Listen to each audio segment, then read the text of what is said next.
Olá, seja bem-vindo a esse site. Eu sou Lígia Splendore, sou psicóloga e pós-graduada em Psicologia Transpessoal. Juntamente com Sean Blackwell, meu marido, eu tenho há 6 anos estudado a sobreposição dos sintomas entre o transtorno bipolar e as experiências espirituais, ou experiências místicas. Mais nós estudamos, mais descobrimos que, apesar de parecerem tão diferentes, o transtorno bipolar sendo normalmente associado à patologia e uma experiência mística sendo associada a esse despertar espiritual. Essas experiências têm muito mais em comum do que nós imaginamos. Então, o que chama a nossa atenção é a incidência de casos de transtorno bipolar, que tem crescido muito nos últimos anos, sendo considerada por alguns como a doença da moda.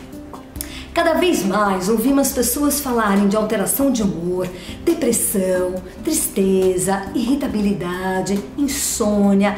Todos esses sintomas podem estar associados ao transtorno bipolar, mas precisam ser investigados com mais cuidado, pois não são necessariamente sinal de patologia ou de um transtorno mental, mas sim de um desequilíbrio interno, que precisa de uma atenção especial para ser transformado. É fundamental trazer um contexto mais amplo para esses casos. A forma como nós vivemos atualmente, com a tensão, a pressão, o estresse do dia a dia, medo e ansiedade com relação ao futuro ou à violência, todos esses aspectos causam um desequilíbrio emocional e psicológico e também prejudica a nossa saúde mental.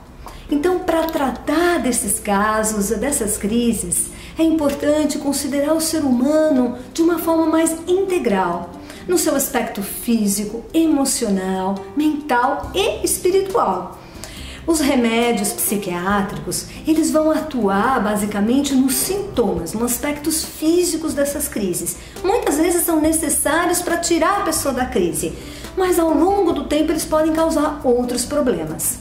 Nós trazemos uma perspectiva diferenciada e mais otimista para essas crises, baseadas em pesquisas e estudos de psicólogos e psiquiatras que estudaram esses temas em profundidade por muitos anos. Sabemos que existe muito ainda a ser pesquisado, temos nos dedicado nesse sentido. A proposta desse site é divulgar essas informações e abrir uma oportunidade para as pessoas poderem falar dessas experiências mais abertamente. Obrigada!